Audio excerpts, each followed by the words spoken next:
آسان درس قرآن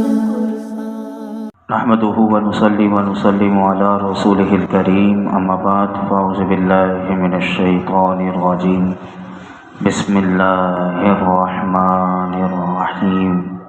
هل أتاك حديث الجنود فرعون وثمود کیا تمہارے پاس لشکروں کی بات آئی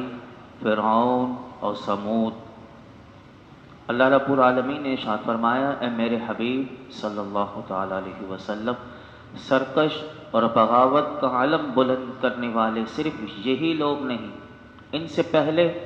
فرعون، سمود اور ان کے لشکر و جرار اپنا جاہ و جلال دکھا چکے ہیں، خدا کی مخلوق پر جور و ستم کی ظلم کی انتہا کر چکے ہیں، خدا کی زمین کو بے گناہوں کے خون سے رنگین بنا چکے ہیں، لیکن فرمایا کہ وہ سب فنا ہو چکے، سب کا نام و نشان مٹ گیا۔ وہ لوگ اس غلط فہمی میں مبتلا تھے کہ ان سے طاقتور اور کوئی نہیں، ان کا گہراؤ نہیں کیا جا سکتا، لیکن اللہ فرماتا ہے لیکن وہ خداوند عالم اور اس کی طاقتوں کو بھلائے ہوئے تھے کہ پھر اللہ رب العالمین نے اس آیات میں اپنے پیارے حبیب علیہ الصلوۃ والسلام کو اور حضور کے صحابہ کرام کو تسلی دی، اور جو پہلے جو لشکر تھے جو اپنے جاہ و جلال میں طاقتور، یہ کفار مکہ سے بھی زیادہ تھے، لیکن وہ نہیں بچے تو یہ بھی نہیں بچیں گے اگر اپنے ظلم سے اور اس سے باز نہ آئے۔ پھر آگے ارشاد فرمایا کہ بل الذین کفروا فی تکذیب، لیکن یہاں پر علماء کرام فرماتے ہیں اس آیت کریمہ سے دو باتیں معلوم ہوئی۔ نمبر 1، عبرت حاصل کرنے کے لیے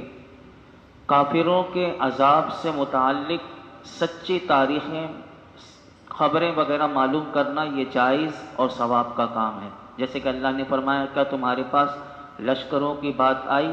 تو یہاں سے عبرت کے لیے یہ جو قرآن میں سب عبرت کے لیے کافروں کا جو عذاب آیا اللہ کا، یہ سب ہماری عبرت کے لیے بیان کیا گیا، تو یہ جائز اور ثواب کا کام۔ دوسری بات اس آیت کریمہ سے یہ معلوم ہوئی کہ جب عبرت حاصل کرنے کے لیے کافروں کے عذاب کی سچی خبریں معلوم کرنا یہ ثواب کا کام ہے، تو پھر یہاں سے یہ بات بھی معلوم ہوئی ہمیں اسی آیت کریمہ سے کہ انبیاء کرام علیہم السلام اور اللہ کے اولیاء کی سیرت اور حالات سے متعلق سچی تاریخی خبریں پڑھنا، پڑھانا، سننا، سنانا، تاکہ ان کی پیروی کی جائے اور اللہ کی عبادت کا شوق پیدا ہو، تو یہ بھی ثواب کا کام ہے، یہ آیت کریمہ سے معلوم ہوا۔ اور اس سے یہ بھی معلوم ہوا کہ بزرگان دین کا جو عرس منایا جاتا ہے یا 11ویں شریف کی جو محافل ہوتی ہے، اس کے سجانے کا اصل مقصود بھی یہی ہوتا ہے کہ لوگوں کو جمع کر کے ان بزرگوں کے سچے حالات زندگی سنائے جائیں، تاکہ لوگوں کے اندر اللہ کی اطاعت اور فرما برداری کرنے کا نتیجہ وہ اب دنیا میں اپنی آنکھوں سے دیکھ لیں، جیسے اللہ نے اپنے نیک بندوں پر دنیا میں انعام فرمایا، اور آخرت میں تو ہر بندہ دیکھے گا کہ کیسے اللہ رب العالمین انہیں اعزاز و اکرام سے نوازے گا۔ تو جس نے اللہ کی اطاعت میں اپنی زندگی گزاری اور وہ دنیا میں رہ کر اللہ کو راضی کر لیا، تو دنیا سے چلے جانے کے بعد دنیا میں انہیں کتنی عزت ملی اور اللہ نے ان کی شان کو کتنا بلند کیا، اور یوں لوگ جب ان کی حالات زندگی کو سنیں گے تو انہیں پتہ چلے گا کہ دیکھو اللہ کو راضی کرنے والوں کو دنیا میں بھی کتنی شان ملتی ہے اور آخرت میں بھی ملے گی۔ اور یوں بندے کے اندر جب وہ اللہ کے نیک بندوں کے حالات زندگی کو سنے گا تو اس طرح بندہ اپنے اندر بھی وہ شوق، وہ اطاعت اور عبادت کا جذبہ اس کے اندر پیدا ہوگا، اور گناہوں سے توبہ کرے گا اور اللہ کی نافرمانی سے بچنے کی رغبت پیدا ہوگی، اور لوگ اپنے ظاہر کو اصلاح کرنے کے ساتھ ساتھ پھر اپنے باطن کی بھی اصلاح کی طرف مائل بھی ہوں گے۔ لیکن یہاں پر ایک بات یاد رکھیے گا کہ اللہ کے اولیاء کا عرس منانا جائز ہے اور منانا بھی چاہیے، اور اس سے لوگوں کو اصلاح کرنے کا موقع ملتا ہے، لیکن عرس منانے میں ایسے کام کرنے کی ہرگز اجازت نہیں ہے کہ جس سے شریعت نے منع کیا۔ آج عرس منائے جاتے ہیں،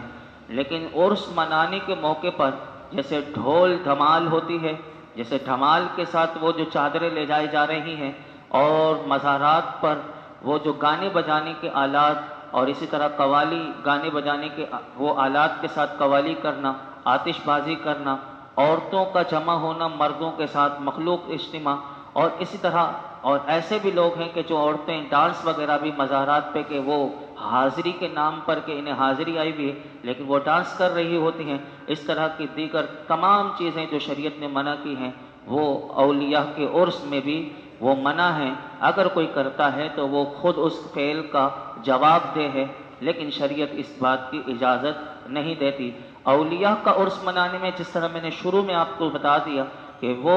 ان کے عرس منانے میں تاکہ ان اللہ کے ولی کے حالات زندگی لوگوں کو بتائے جائیں کہ کیسے انہوں نے اللہ کو راضی کرنے والی زندگی گزاری، تاکہ بندے بھی اسی طرح اللہ کو راضی کرنے والی زندگی گزاریں۔ تو اسی طرح ہمارے زمانے میں شریعت کے دائرے میں رہتے ہوئے جو بھی سویم، فاتحہ، چہلم، برسی وغیرہ یا عرس وغیرہ منائے جاتے ہیں یہ بالکل جائز ہیں، اور اگر اس کی شرعی حیثیت اگر پھر بھی کوئی پڑھنا چاہتا ہے تو اعلیٰ حضرت امام احمد رضا خان نور اللہ مرقدہ نے اپنا آپ نے پورا ایک رسالہ لکھا، اس کا نام ہے الحجۃ الفائحہ لطیب التعیین والفاتحہ۔ اس کا مطلب ہے کہ دن متعین کرنے اور مروجہ فاتحہ سویم وغیرہ کا ثبوت کہاں سے ہے، تو اس کتاب میں آپ نے قرآن و حدیث کے دلائل کے ساتھ ثبوت پیش کی ہیں۔ اگر کوئی پڑھنا چاہے تو فتاوی رضویہ کی جلد نمبر 9 میں یہ رسالہ موجود ہے، اس کو پڑھے، اور مارکیٹ میں بھی یہ رسالہ اردو میں بھی موجود ہے، بندہ اس کو آسانی سے پڑھ سکتا ہے۔ آگے ارشاد فرمایا بل الذین کفروا فی تکذیب واللہ من ورائہم محیط،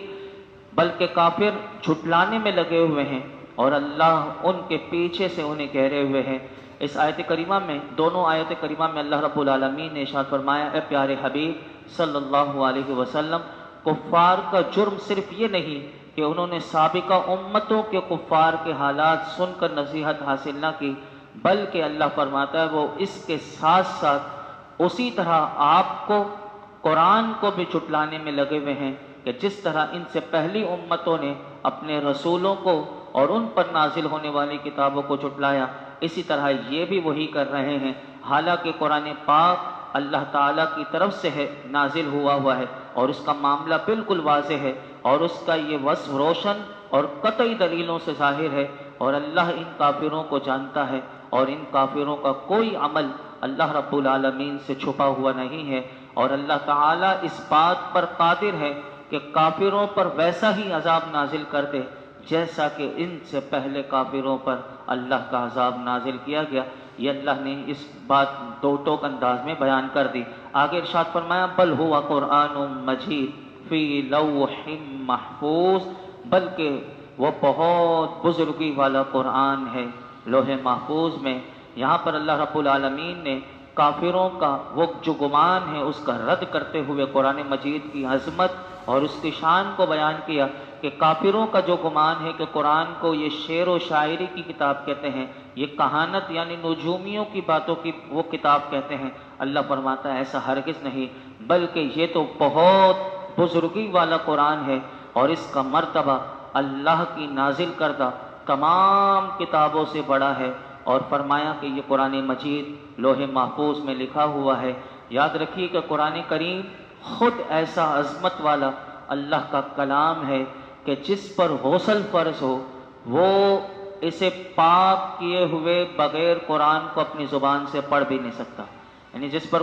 وہ غسل واجب ہو وہ قرآن کریم کو پڑھ بھی نہیں سکتا۔ تو اندازہ لگائیں کہ جس پر غسل فرض ہو وہ قرآن کریم کو بغیر پاک ہوئے پڑھ نہیں سکتا، اور جس کا وضو نہ ہو وہ بغیر وضو کے قرآن پاک کو چھونا بھی منع ہے، اور اس کی طرف پیٹ کرنا اور جھوٹے کرنا یہ بھی منع ہے۔ اور اسی طرح قرآن پاک کو علماء فرماتے ہیں کہ قرآن پاک دوسروں کو ایسی عزت دیتا ہے کہ اب دیکھیے کیسے عزت دیتا ہے یہ قرآن۔ فرمایا اس کو لانے والا فرشتہ جو ہے جبریل امین ہے وہ سارے فرشتوں سے افضل، جس مہینے میں یہ قرآن آیا وہ سارے مہینوں میں افضل، یعنی وہ رمضان کا مہینہ، جس رات میں یہ نازل ہوا وہ ساری راتوں سے افضل، وہ لیلۃ القدر کی رات، اور فرمایا جس جگہ یہ آیا وہ ساری جگہوں سے افضل، وہ مکہ مدینے میں آیا، وہ ساری جگہوں سے افضل، اور فرمایا جس زبان میں آیا فرمایا وہ زبان تمام زبانوں سے افضل، جس محترم نبی پر نازل ہوا فرمایا وہ نبی تمام نبیوں رسولوں کا سردار ہے۔ تو فرمایا کہ یہ قرآن کریم کی عظمت و شان ہے۔ اللہ اس قرآن عظیم کے ساتھ ہمیشہ ہمیں وابستہ رہنے، اسے سمجھنے، اس کے مطابق زندگی گزارنے کی اللہ ہمیں توفیق عطا فرمائے، اور اس کی شب روز اللہ ہمیں تلاوت کی بھی توفیق نصیب فرمائے۔ آگے ارشاد فرمایا سورہ طارق کا آغاز ہوگا۔ سورہ طارق یہ مکہ مکرمہ میں نازل ہوئی۔ اس سورت میں 1 رکوع اور 17 آیتیں ہیں۔ جو اگلی سورت یہ جو میں آپ کے سامنے شروع کروں گا سورہ طارق، اس کو سورہ طارق کیوں کہتے ہیں؟ اس کو سورہ طارق اس کا نام رکھنے کی وجہ علماء نے یہ لکھی ہے کہ اس ستارے کو طارق کہتے ہیں کہ جو رات میں خوب چمکتا ہے، اس کو طارق، قا الف را اور قاف، اسے طارق کہتے ہیں، اور رات میں آنے والے شخص کو بھی طارق کہتے ہیں۔ اور اس سورت کے پہلی آیت میں اللہ رب العالمین نے اس ستارے کی قسم ارشاد فرمائی، اس لیے اسے سورہ طارق کہتے ہیں۔ سورہ طارق سے متعلق 2 حدیث مبارکہ اور پھر ہم اس سورت کا آغاز کرتے ہیں۔ حضرت جابر بن عبداللہ رضی اللہ تعالی عنہ فرماتے ہیں کہ حضرت معاذ رضی اللہ تعالی عنہ نے نماز مغرب پڑھائی۔ آپ نے مغرب کی نماز پڑھائی تو اس میں سورہ بقرہ اور سورہ نساء، یہ بڑی طویل صورتیں ہیں، یعنی اس میں سورہ بقرہ میں 40 رکوع ہیں اور سورہ نساء میں تقریباً 24 رکوع ہیں۔ تو اس کی تلاوت کی تو جب نبی پاک صلی اللہ علیہ وسلم کو معلوم ہوا کہ سورہ بقرہ میں سے ایک حصہ پڑھا ہے اور سورہ نساء میں سے، تو نبی پاک صلی اللہ علیہ وسلم نے حضرت معاذ سے فرمایا، اے معاذ تم لوگوں کو فتنے میں ڈال رہے ہو، کیا تمہیں یہ کافی نہیں کہ تم نماز میں والسماء والطارق اور والشمس وضحاها اور ان کی مثل صورتیں پڑھو، یعنی جتنی یہ صورتوں کی وہ آیات ہیں، اتنی آیات ہے، اتنی مثل اس کی اتنی نماز میں پڑھو تاکہ لوگوں کے لیے مشقت نہ ہو، کیونکہ نماز جماعت میں بوڑھے بھی ہوتے ہیں، بچے بھی ہوتے ہیں، کمزور بھی ہوتے ہیں، تو اس لیے ان سب کا لحاظ رکھتے ہوئے نماز میں تلاوت کرنے کا حکم میرے آقا علیہ الصلوۃ والسلام نے ارشاد فرمایا۔ دوسری حدیث مبارکہ ہے حضرت خالد عدوانی رضی اللہ تعالیٰ عنہ سے روایت ہے کہ انہوں نے نبی کریم صلی اللہ علیہ وسلم کو قبیلہ ثقیف کے بازار میں دیکھا کہ آپ ایک لاٹھی کے سہارے کھڑے ہوئے تھے۔ جب آپ ثقیف والوں کے پاس سے مدد طلب کرنے آئے تو وہ فرماتے ہیں کہ میں نے حضور کی مبارک زبان سے والسماء والطارق کی تلاوت کرتے ہوئے سنا، یہاں تک کہ آپ نے یہ سورت ختم کر لی۔ فرماتے ہیں میں نے اس سورت کو دور جاہلیت میں یاد رکھا اور پھر اسلام قبول کرنے کے بعد اسے پڑھا۔ اب سنیے اس سورہ میں کیا مضمون بیان ہوا۔ بسم اللہ الرحمن الرحیم، اللہ کے نام سے شروع جو نہایت مہربان رحم والا۔ فرمایا والسماء والطارق، آسمان کی اور اس رات کو آنے والے کی قسم۔ وما ادراک ما الطارق، اور تمہیں کیا معلوم کہ رات کو آنے والا کیا ہے؟ النجم الثاقب، خوب چمکنے والا ستارہ ہے۔ ان کل نفس لما علیہا حافظ، کوئی جان نہیں مگر اس پر نگہبان موجود ہے۔ اس آیت کریمہ کا شان نزول یہ ہے کہ والسماء والطارق، کہ آسمان کی اور رات کو آنے والے کی قسم۔ مفسرین نے اس آیت کریمہ کا شان نزول یہ لکھا کہ ایک رات نبی پاک صلی اللہ علیہ وسلم کی خدمت میں ابو طالب جو حضرت علی کے والد ہیں، حضور کے چچا ہیں، اور آج حضور کے ایک چچا کا عرس پاک بھی ہے 15 شوال، حضرت سیدنا امیر حمزہ رضی اللہ تعالیٰ۔ یہ دوسرے حضرت ابو طالب ہیں جو حضرت علی رضی اللہ تعالیٰ کے شیر خدا کے والد ہیں۔ وہ حضور کی بارگاہ میں کچھ ہدیہ لائے۔ حضور پر نور صلی اللہ علیہ وسلم نے اس کو تناول فرما رہے تھے کہ اسی دوران ایک ستارہ جو ہے وہ ٹوٹا اور پوری فضا میں آگ بھر گئی۔ تو ابو طالب جو ہے وہ گھبرا کر کہنے لگے یہ کیا ہے؟ یعنی نبی پاک صلی اللہ علیہ وسلم سے پوچھنے لگے یہ جو فضا میں آگ جو بھر گئی ہے یہ کیا ہے؟ تو میرے آقا علیہ الصلوۃ والسلام نے ارشاد فرمایا یہ ستارہ ہے جس سے شیاطین کو مارا جاتا ہے۔ جو شیاطین جو آسمان کی باتیں فرشتوں کی سننے کے لیے جاتے ہیں، تو جو 23ویں پارے میں بھی آپ سن چکے ہیں کہ ان کے پیچھے ایک ستارہ وہ آگ نما پھینک دیا جاتا ہے جس سے وہ جل کر بھسم ہو جاتے ہیں۔ تو میرے آقا علیہ الصلوۃ والسلام نے فرمایا یہ ستارہ ہے کہ جس سے شیاطین مارے جاتے ہیں، اور یہ اللہ کی قدرت کی نشانیوں میں سے ایک ہے۔ حضرت ابو طالب کو اس سے تعجب ہوا، تو اللہ تعالیٰ نے اپنے حبیب علیہ الصلوۃ والسلام کی تصدیق میں یہ آیات کریمہ نازل فرمائی اور ارشاد فرمایا کہ اللہ تعالیٰ نے آسمان کی اور رات میں خوب چمکنے والے کی فرمایا ستارے کی قسم ذکر کر کے ارشاد فرمایا کہ ہر جان پر اس کے رب کی طرف سے ایک نگہبان مقرر ہے جو اس کے اعمال کی نگہبانی کرتا ہے اور اس کی نیکی بدی سب لکھ لیتا ہے۔ حضرت عبداللہ بن عباس رضی اللہ عنہما فرماتے ہیں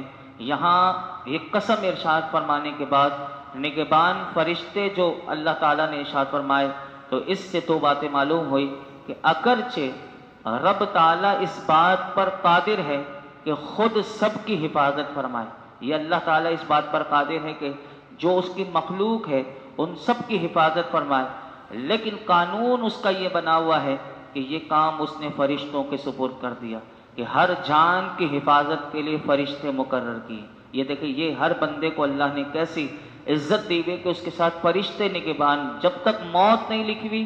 جب تک حفاظت کے لیے فرشتے موجود ہیں، اور جب موت آئے گی تو وہ فرشتے ہٹ جائیں گے۔ دوسری بات کہ اس آیت کریمہ میں آپ دیکھیں تو علیہا حافظ یہ لفظ آیا، حافظ ایک قرآن کے حافظ کو حافظ کہتے ہیں۔ اسی طرح رب تعالیٰ کے بعض نام اس کے بندوں کو دے سکتے ہیں، تو علماء کہتے ہیں جیسے اللہ تعالیٰ کا ایک نام حافظ بھی ہے،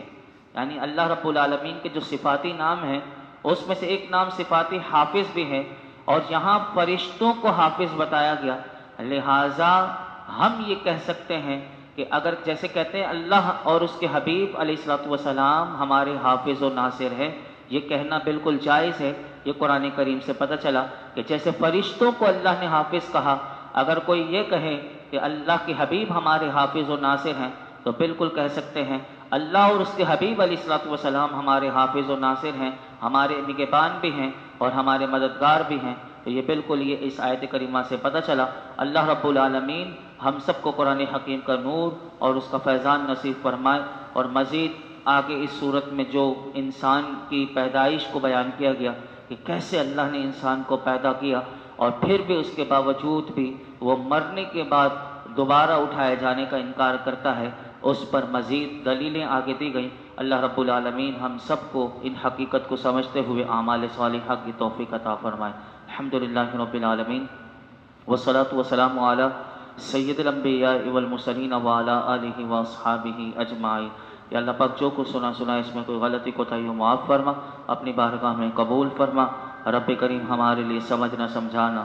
سیکھنا سکھانا آسان فرما، علم نافع عطا فرما، ہماری جہالت دور فرما۔ مولا کریم علم دین حاصل کرنا اور سیکھنا سکھانا ہمارے لیے آسان فرما، شریعت کے مطابق زندگی گزارنے کی توفیق عطا فرما، ہماری خلوت جلوت کو پاک فرما، ہمارے تمام صغیرہ کبیرہ گناہ معاف فرما دے، ہمارے ماں باپ کی ساری امت مسلمہ کے بے حساب مغفرت فرما۔ یا اللہ دونوں جہانوں کی خیر، عافیتیں، بھلائیاں، سلامتیاں، عزتیں، نعمتیں، راحتیں، سکون عطا فرما، دونوں جہانوں کی ذلت اور رسوائی سے بچا یا رب العالمین۔ ایمان و عافیت پہ زندگی، ایمان و عافیت پہ ہم سب کا خاتمہ فرما۔ یہ جتنے حاضرین موجود ہیں سب کی جولیوں کو، دامنوں کو مرادوں سے بھر دے، جو پریشان ہے اس کی پریشانی دور فرما۔ غزہ کے، فلسطین کے، دنیا بھر کے مظلوم مسلمانوں کی غیبی مدد فرما۔ دشمنان فلسطین، دشمنان پاکستان، دشمنان مسلمانوں کو نیست و نابود فرما۔ وصلی اللہ تعالی علی خیر خلقہ محمد وعلی آلہ واصحابہ اجمعین۔